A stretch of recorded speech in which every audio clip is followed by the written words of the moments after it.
when a film is premiered, the first point of sale film is through the cinema theater, through the film circuit, so that by the time the film comes out of the film circuit, you've already made your money. Before you now come in to think about DVD and all those pen drives and the internet, the Netflix and the rest. Those are downstream marketing of film, but the proper, and they do that because film is also theater.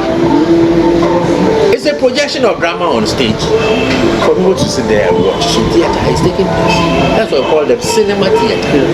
That's why we have classification board. The classification board will regulate and also rate the films. Or X or R or U or whatever, under 18 or under 15 or whatever. Once you're able to do that, then you now give confidence to the producers, who now tell the executive producers that, okay, given this marketing line, if you give me this much money to shoot a film, I can actually be able to sell it and pay you back. Then pay him back with his profit.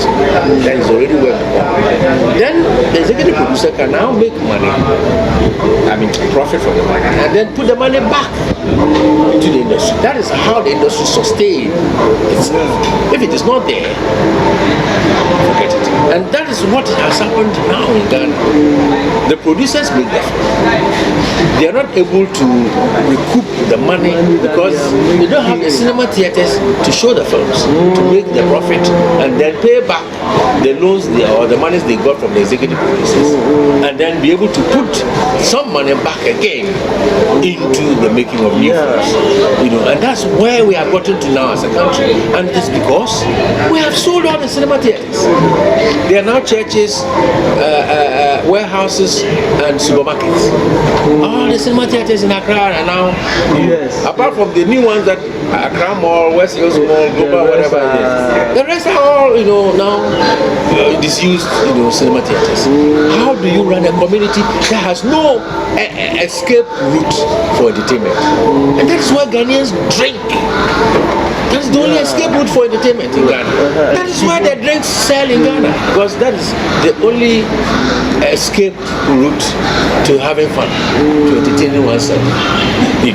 Now, you want to cut that. Fantastic. Drink in itself is not bad.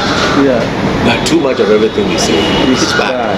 You must be able to regulate it. And you don't even tell them that you regulate it. Create a certain form of entertainment. Create a certain ecosystem that will feed on it.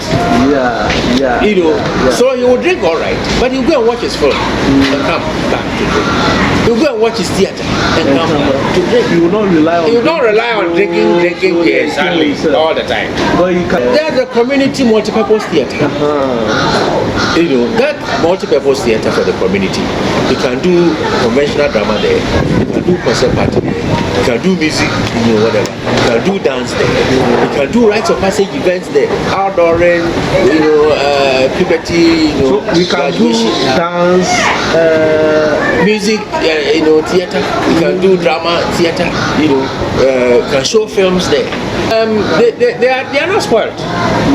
Interestingly, the cinema theaters were concrete, very solid concrete, structures, and just that they were not covered, and they were not covered for whatever reason I don't know. But I think earlier on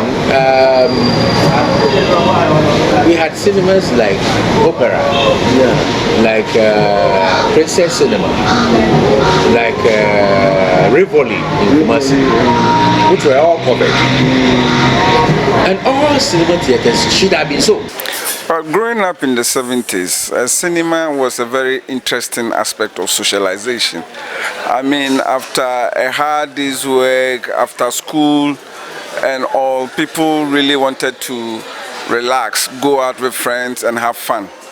And the cinema was one place that people gathered to have fun, meet with friends, and to, like I said earlier, to socialize. And there were many cinema halls all over the place. At least I think that every big town had a cinema hall. And most of these cinema halls were always packed. Surprisingly, even on weekdays, they were still packed. And it was not uncommon to find that even when the cinema hall, the doors to the rooms have been locked, you still found large crowds of people outside waiting to get in. For instance, when we were kids, sometimes we used to even wait till about 5 minutes to the end of the film and still pay to go and watch. And it was so exciting in those days. And a lot of cinema halls had their cinemas advertised in the papers.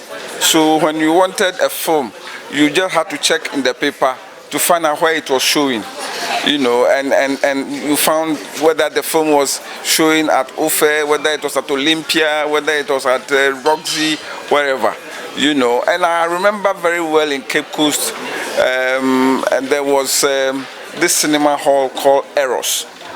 And you know, those days the Eros was not advertising in the papers. So what they did was, there was this old man in Cape Coast who had a very big nose, and they hung in front of him and at the back the cinemas of the day. And then he went round the Cape Coast town with a bell, and as he rang the bell, Kaline, Kaline, then the children will be singing after him, Ejahwin Eros, Ejahwin Eros, Ejahwin Eros. And because of the bell and the noise the children make running after him, people came out of their houses to see what was happening, and they got to know which particular films, and it drew people to the cinema hall. You know, they were very fun times in those days, and it's unfortunate that most of our cinema halls are non-functional now. I wish that they come back.